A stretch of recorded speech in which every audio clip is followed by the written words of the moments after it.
Hi, everyone. Welcome to the Our Hearts at Home podcast, where we talk about trusting God in the midst of suffering. We're your hosts, Gary and Laura House, co-founders of the Our Hearts at Home ministry to bereaved parents. Every one of us encounters suffering. Each week on this show, we sit down with people who have a deep understanding of suffering because they've experienced it. We hope you'll leave here with new insights into how you can trust the Lord through the painful times of your life. So thanks for joining us. We think you're going to be encouraged by what you hear today. Today, we welcome to the podcast our good friend, Carol Brown, Jackie's mom and a facilitator with Our Hearts Are Home. Welcome to the podcast, Carol. Thank you. And thank you for giving me this opportunity to share a little bit of my story with you. Well, we are looking forward to talking with you about your sweet daughter, Jackie. But before we do that, could you introduce yourself and your family to our listeners? Just share a little bit about yourself. Sure. We live here in Arlington, Texas, kind of the heart of North Texas. I've been married to my husband for 53 years. We have lived in Texas almost our entire lives. And so we consider ourselves native. We are both retired now. My husband retired from the radio and TV communications engineering industry, where he was for most of his career. And I retired when my first granddaughter was born. I was working at a large church here in the Metroplex, and I retired to become a full-time grandmother. And so I kept her, Harper, in my home. And then when Dixie came along, I kept her. So it was quite a few years of grandmothering full time. But I wouldn't trade that time because I was able to form a really sweet, strong bond with them that we still maintain today. My son, Matthew, lives in South Arlington with his wife and the two girls. They are employed in the financial industry. My daughter-in-law is currently looking for a job. She's recently got laid off, so we're praying about that. And we enjoy traveling when we're able to.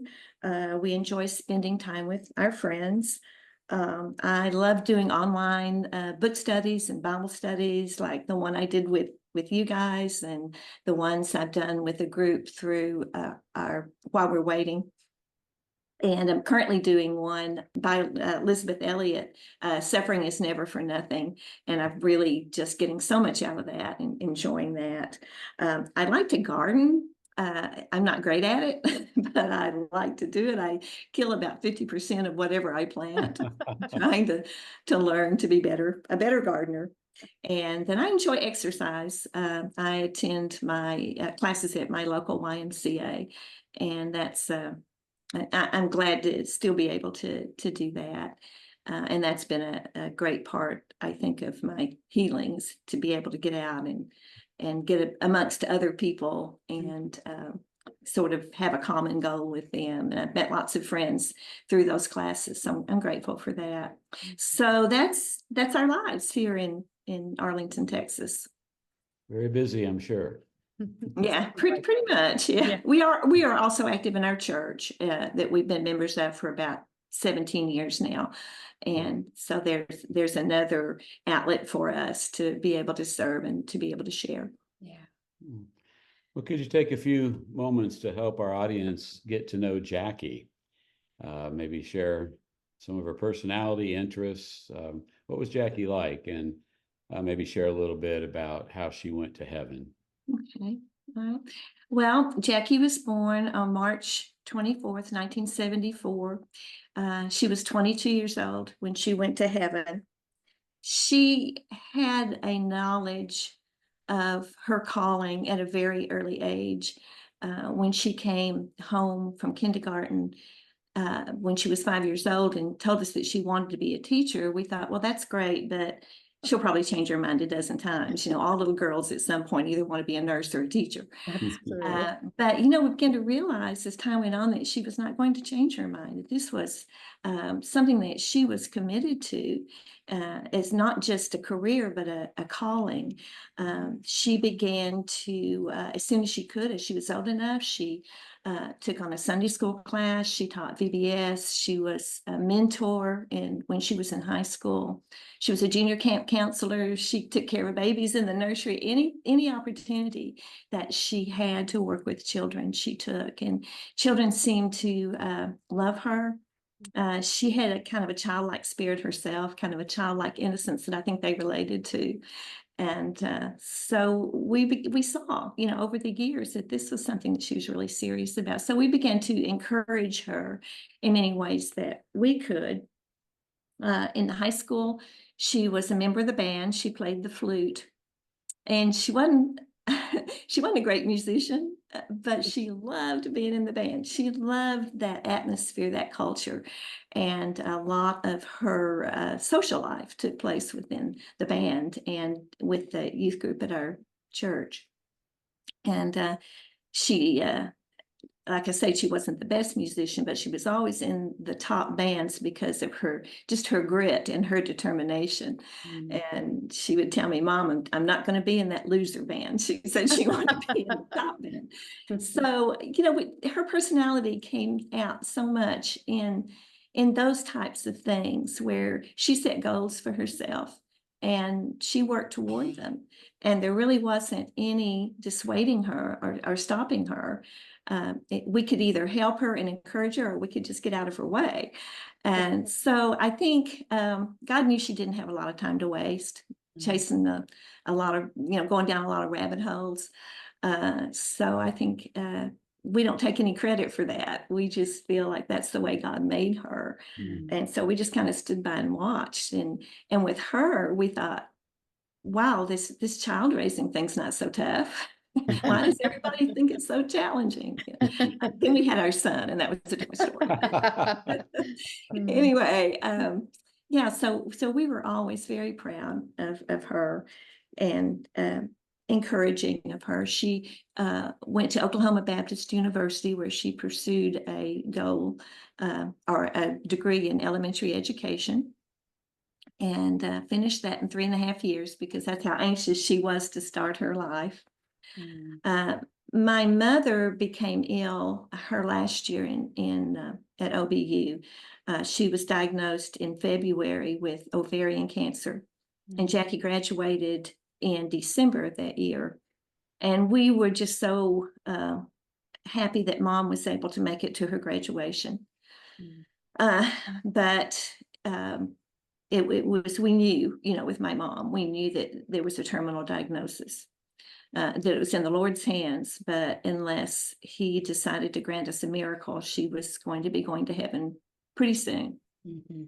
So when Jackie came home that December, she actually spent time with my mom. She moved in with her and helped take care of her, really up until the time that we had to put Mom in a nursing home at the beginning of that summer.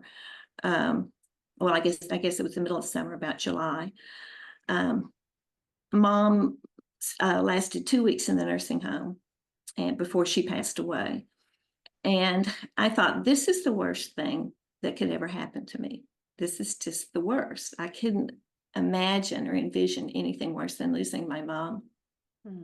And it never occurred to me that less than 3 months later, we'd be losing Jackie. So I often look back at that time and think, you just don't know, you don't know what the Lord has in store for you. She was able to secure she graduated in December, and so she couldn't really get a teaching job in the middle of the year. So she did some substituting, and she was able to secure a long-term sub job in Pantego, which is a sister city of ours, in a Christian school. And they loved her. They wanted her to stay the next year. They offered her a full-time job, but Jackie's heart was always toward the public schools. She just felt like that's where she needed to be. She wanted to be a teacher in the public school system. She believed in the public schools, and she believed she could make a difference there. So she held out. And the following fall, that September of '96, she got a job at Fort Worth independent school district. Also, there was something else going on in her life. She had met a young man, and a godly young man, actually. She had met him. He lived in Mississippi. They were introduced through mutual friends. And there was just something that kind of clicked for Jackie. And, she was not one to give her heart easily. She'd go out with somebody one time, and if, they didn't meet a certain set of criteria, she didn't want to go out with them anymore. And she had a lot of guys that were friends, but never really dated a whole lot. So when she met Jimmy, things just seemed to fall into place, or so we thought. He came actually to visit us a couple of times. He visited with us in our home, very open about his testimony. He too had a calling on his life of the ministry, and he was very open and honest with us about that. And he he had not quite finished his degree. So he was going back and forth from Mississippi to Alabama, where he went to school. He had one class that he was finishing up. Jackie's school was a year-round school at that point. It was a very tough situation for her. It was an underperforming school with disadvantaged students, and not like anything she'd ever run across before. And she struggled. But she would come home and talk to him on the phone, and then she would be fine. She would be okay. She'd be ready to face the next day. Mm-hmm. And so the year-round system, the way it worked then was that they would go to school 9 weeks in a row, and then they would have 3 weeks off, and that would continue through the year. So as her vacation time approached, she and Jimmy began to make plans for her to come to Mississippi. She had never met his parents, never met his family, and she was very nervous about that. But I remember on that Saturday after school was out, I drove her to the airport, and in those days, you could go to the gate. I'm always grateful for that, because it was pre 9/11. So I got to go right to the gate with her. And we got there, got checked in. She got her famous Dr. Pepper. And then it was time for her to go down the tunnel. And, that was the last time I ever saw her. Mm. She got there on a Saturday afternoon, and they were just nonstop, the whole time. He was so excited. He wanted her to meet everybody, his friends, his church youth group. Sunday was a day of nonstop activity. On Monday morning, he would get up and go cook breakfast for his youth group. And then he would have a staff meeting. And then in the afternoon, he would drive to Alabama, where he would take his class. And that was his pattern throughout that semester. So, of course, this time he wanted Jackie to come with him, and he was going to introduce her to all her friends. They brought rolls of film so they could take pictures all around Birmingham. And, they were 22. They were in love with each other, and they didn't think they needed any sleep. Mm-hmm. And so that evening, somewhere along the road from Mississippi to Birmingham, Jackie took her seatbelt off, and she wanted to lay her head on his shoulder. Some time subsequent to that, he started to doze off. He had a little lightweight sports car, and he realized that it was going off to the side of the road to the shoulder, and he overreacted and overcorrected the car, and the car flipped. And she was not restrained. He didn't have any injuries, but her body could not withstand the injuries that were caused by being thrown around in the car. And I like to say her body died that night, but her soul ran to heaven that night. There's no doubt in my mind. Of course, we got the phone call that every parent dreads.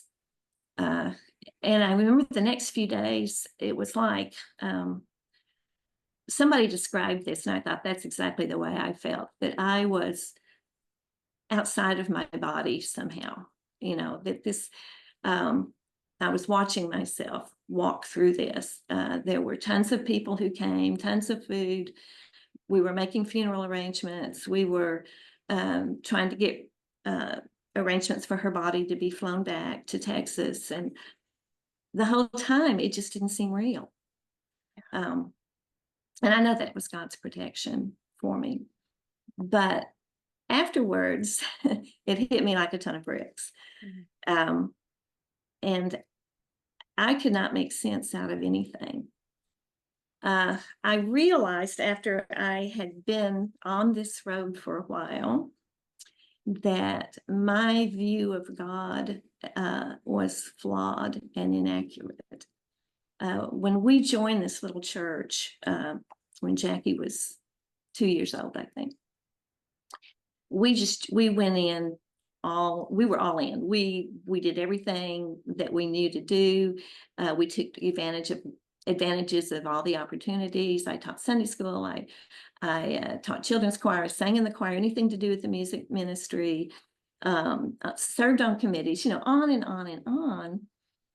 And when Jackie's life turned out to be so good, she was doing so well, I thought, wow, the Lord is really rewarding us for all of this service. He's really giving us his approval, his stamp of approval. And he wouldn't let any tragedy come to our door, surely. I never would have said that out loud to anyone, but in my heart, that's what I believed. And so all of my service was not really out of devotion to God. It was an insurance policy. And so when she died, at the point where everything that we had prayed for her was seemingly coming to fruition, that was hard. That was hard. I had to come to some conclusions, and I had to take my faith apart because I knew that something was very wrong with it. I have a quote from C.S. Lewis, if I could read it. He said, "My idea of God is not a divine idea. It has to be shattered from time to time. He shatters it himself. He is the great iconoclast." Could we not almost say that this shattering is one of the marks of his presence? And I don't think that God thought, okay, I'm going to have to shatter her inaccurate view of me by taking her daughter. I don't believe that. But I believe that he did afterwards, as he began to show me in his word what he had promised me and what he hadn't. And the shattering is always in view of rebuilding. He always wants to rebuild our faith to be more in tune for who he really is. My view of God was based on wishful thinking. It was not based on reality. I felt like I had struck a grand bargain with him, and by doing all the things, by really almost wearing myself out doing all the things, and that way he sort of was obligated to take care of me and take care of my family. So in the process of shattering my faith, and it was shattered, I found that I've been able to rebuild it in more of a realistic way. And I had to understand that God was not who I wished him to be. I needed to worship him for who he really is, and that he's never promised to protect me from all the trials and troubles and losses and tragedies of life. That's not something that he ever promised me. He just promised me that he would be with me through it. One of the big studies that I got to do was it had to do with the names of God by Mary Kassian. And these are just some of the names that how he reveals himself to us in all of our pain and our sorrow. He reveals himself as Shepherd, Father, King, Judge, Emmanuel, Creator, all in all, Healer, Righteous, Faithful, Mighty in Power. And I learned and had to learn to accept that he cannot and will not act contrary to his character, that I can rely on his character, that it is unchangeable and rock solid. Those are the things that are rock solid in my life. Those are the things that I can depend on. I also had to accept the fact that his ways are mysterious, I'm never going to know the answers that I seek. I mean, sometimes he does choose to show me things, but other times he just asks me to trust him with the answers and not to spend all of my time seeking those answers, but to use that time to build my trust and to trust him that he is good and that he's going to always do what's best for his child. And it is really through those trials and sorrows of life that we grow and mature in our faith. Job didn't ever get the answers that he wanted, but he got more of God. He got a true look at who God is and what a gift that was for him. So much better than answers that we probably couldn't understand anyway, even if we got them. So that's sort of, my journey of rebuilding my shattered faith and my shattered life. Thank you so much, Carol. There are so many nuggets in that. I've been taking notes, and I think I need to listen to this again and just keep writing them down. So much wisdom. There's so many people listening that are so new to this journey. And since Jackie went home, is it 27 years? 28? What are Be you? 28 years in September. Okay, so nearly 28 years. So the amount that the Lord has taught you, the growth you've experienced, all these things through all those years, it's very encouraging for people that are earlier than that to see someone. I'm sure when it first happened, you probably felt like we did. I didn't think I'd survive. I imagine you felt the same. And here you are, and testimony to how the Lord has carried you all these years. I do have another question. I'm curious if you could respond to how your view of, or has it, your view of heaven and eternity, has that changed? Yeah. And the short answer is it's changed immensely. My desire to go there, my fear of death, has just been switched upside down, I think. I remember I was always kind of afraid of flying. And the first time I got in a plane after Jackie died, I had no fear for the first time. I said, well, if this crashes, I'll just go and be with Jesus and be with my daughter, and I'll be where I want to be. And I love reading books about heaven. Johnny Erickson taught us book, Heaven, Our Real Home. Of course, Randy Alcorn, his book on heaven, and also his devotional, 50 Days of Heaven, is really good.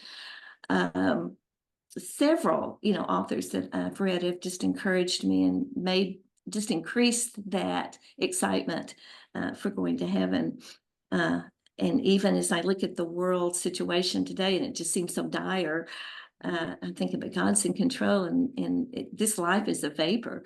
Much more of my life is behind me than is before me now at this stage of my life.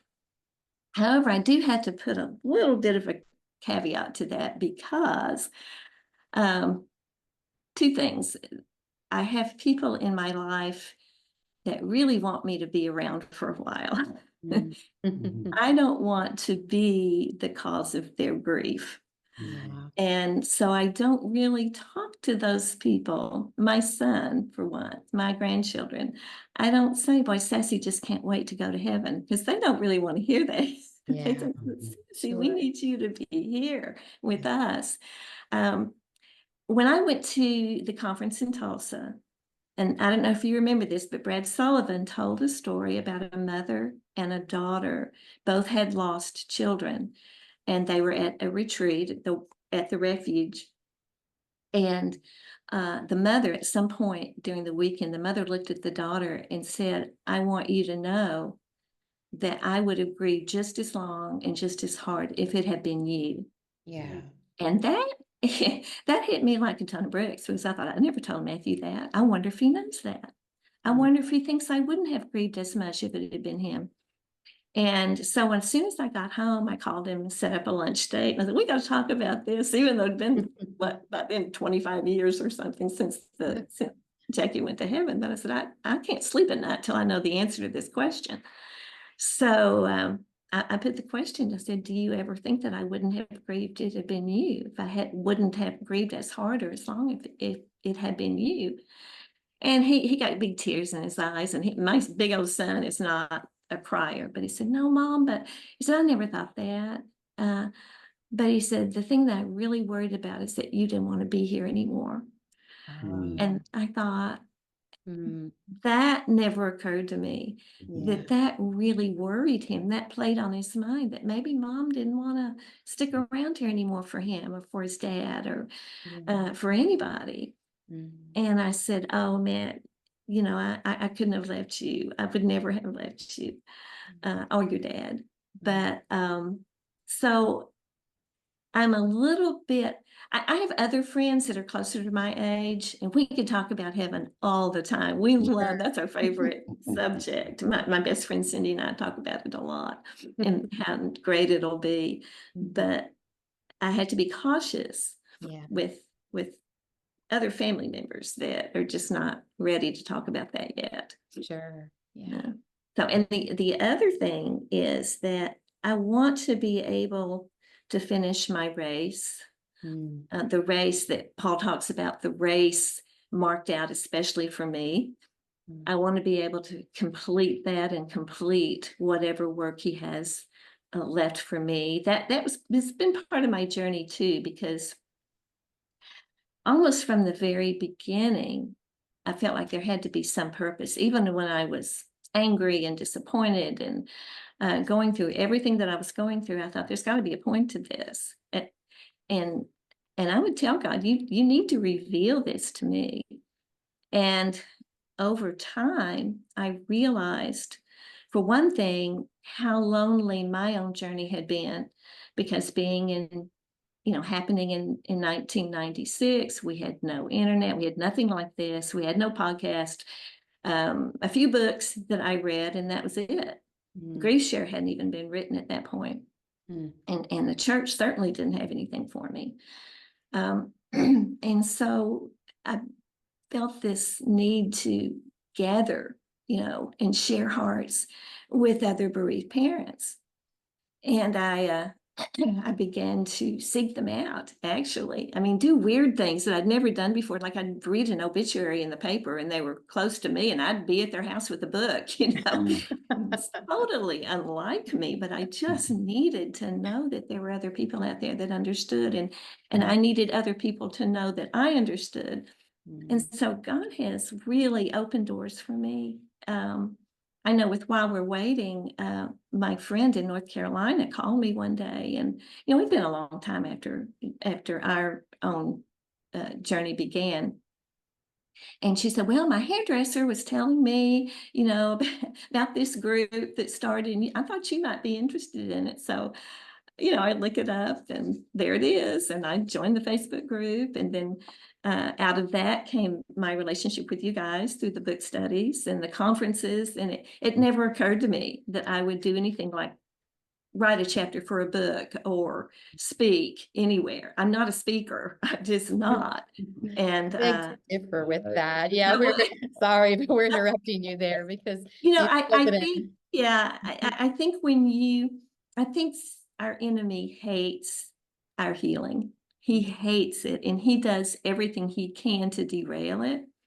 And for me, it's when I feel like God has given me opportunities and Satan's telling me, you can't do that. You're not good enough to do that. Who do you think you are?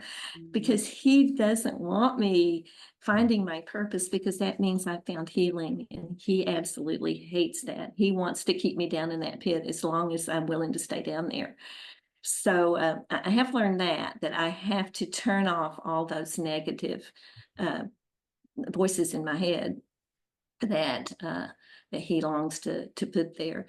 I feel the same thing about emotions, and I get a lot of pushback on this because I never want to disparage anyone for having emotions. We are emotional beings. We are created in the image of God. God is emotional. Jesus was emotional when he walked the earth. We read it in scripture over and over.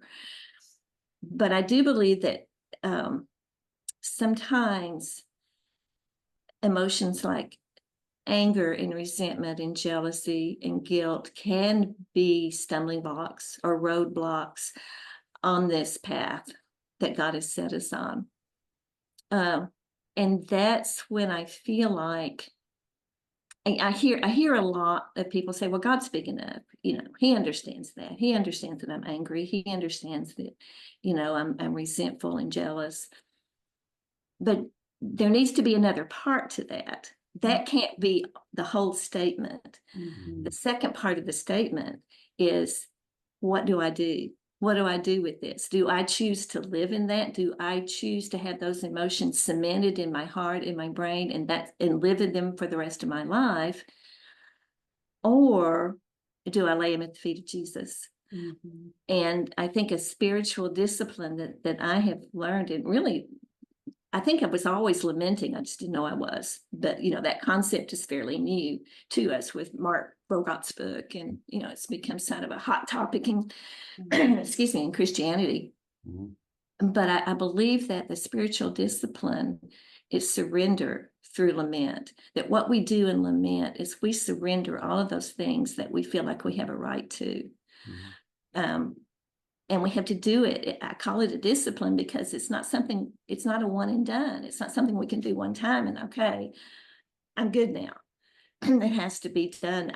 I'm lamenting to God now for very good friends of ours in North Carolina who are facing possibly life-threatening diseases.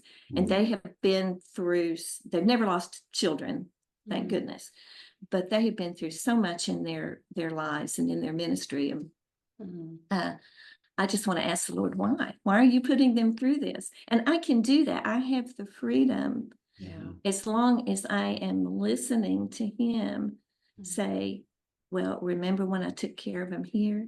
And remember when I took care of him here? And I said, yeah, I remember that. And he said, and their lives are in my hands. You know that? And I said, yes. And he says, that their days are numbered, just like yours are. And so he taught, when I lay all of those worries and fears and frustrations at his feet, he's so good to come to me. Yes, yeah, but remember this, remember this. That's what he did with David. David would just lay it all out, but then he said, but then I remembered you led your people through the Red Sea and you led them into the promised land. And you can do that same for me because you are faithful and you cannot deny your character. And so, yeah, the emotions are there, they're natural, but don't let them become stumbling blocks to the healing that God desires to give you. It is his will to heal. It is his desire to heal us. Again, that is Jehovah Rapha, his name, God our healer. And so he will do that for us.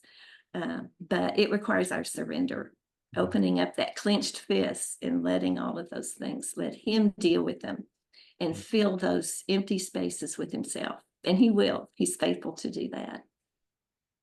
Carol, every time I hear you share, I learn a tremendous amount. It's like I just read a new book in terms of all the insights that I gained from you. And I'll never forget the first book study that you were a part of.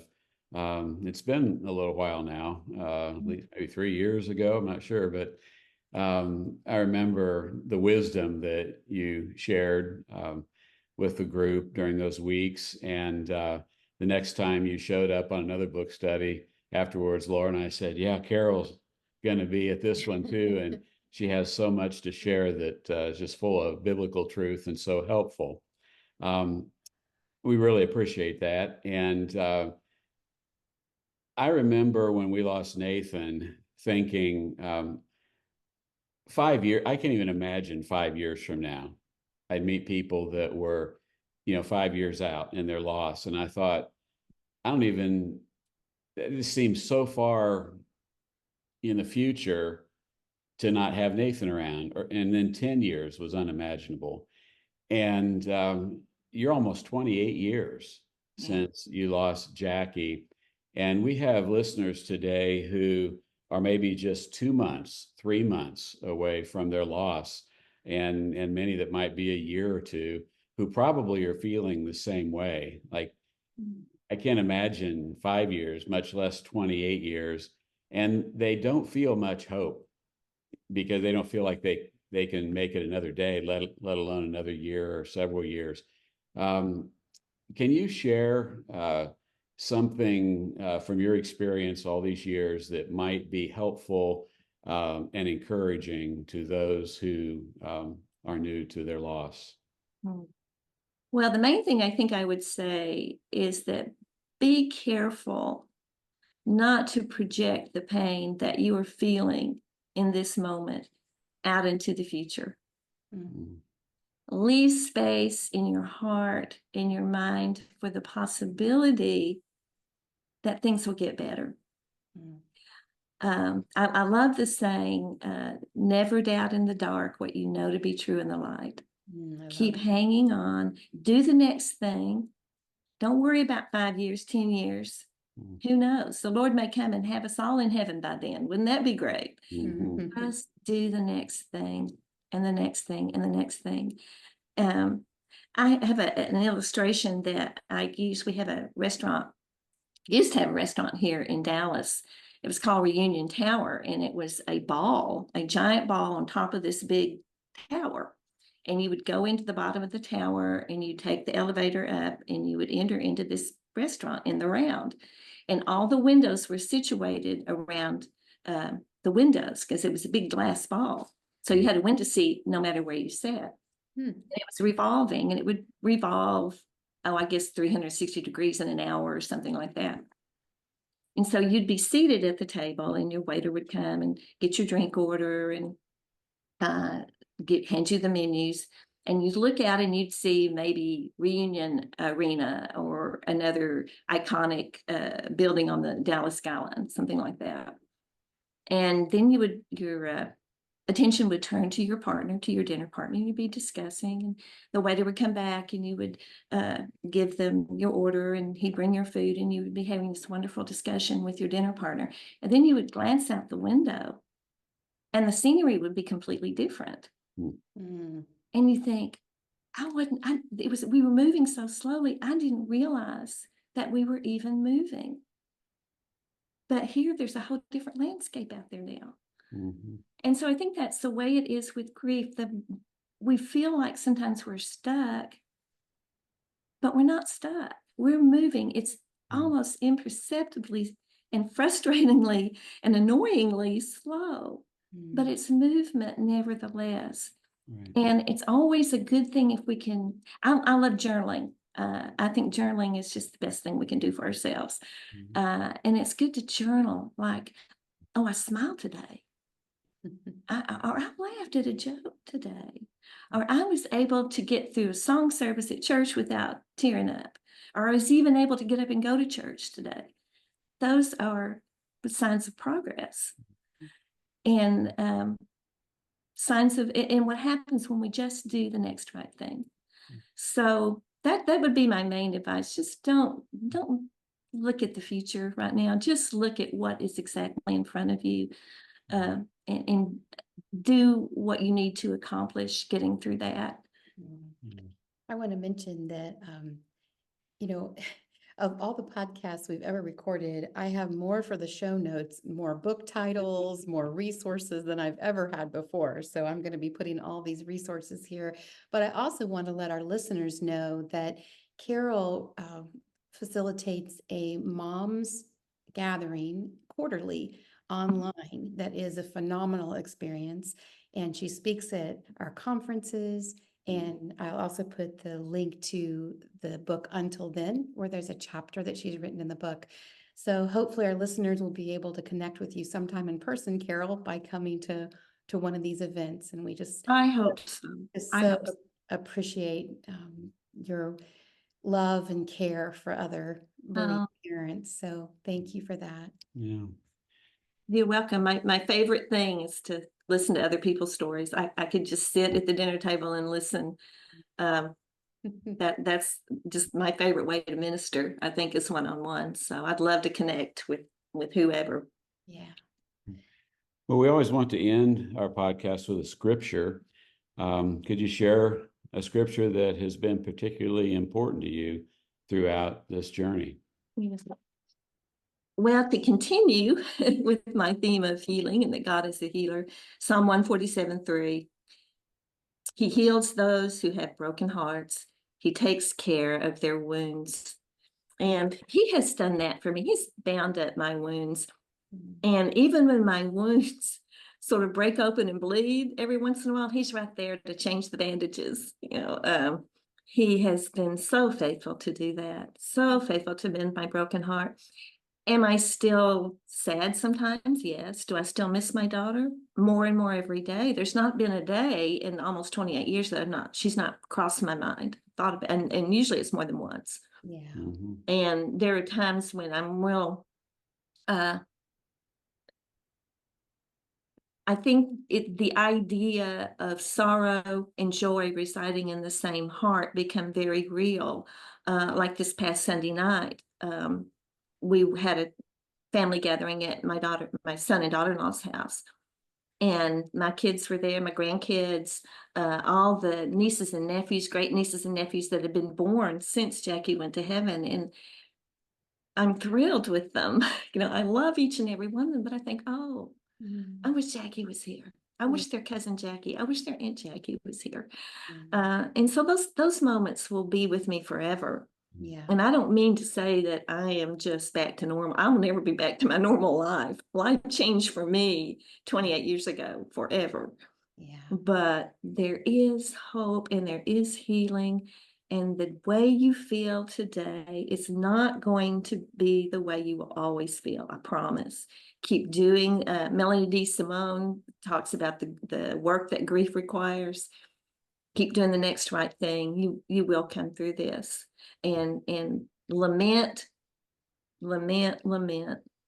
Take it all to God, and He will do the work of healing in your life. Wow, thank you so much, Carol. This has been It's been a privilege to be here. Thank you for asking me. Yeah, we appreciate your time. I'm going to listen to this one over and over and take more notes. So thanks for your insights, for sharing your experiences, and we really appreciate it. And I know that this podcast is going to be a very helpful one to many, many parents who are grieving. So thanks again for being here with us. Thanks. The Our Hearts Are Home ministry to bereaved parents is solely funded by generous supporters like you. To partner with us to reach grieving parents with the hope found in Christ, visit ourheartsarehome.org.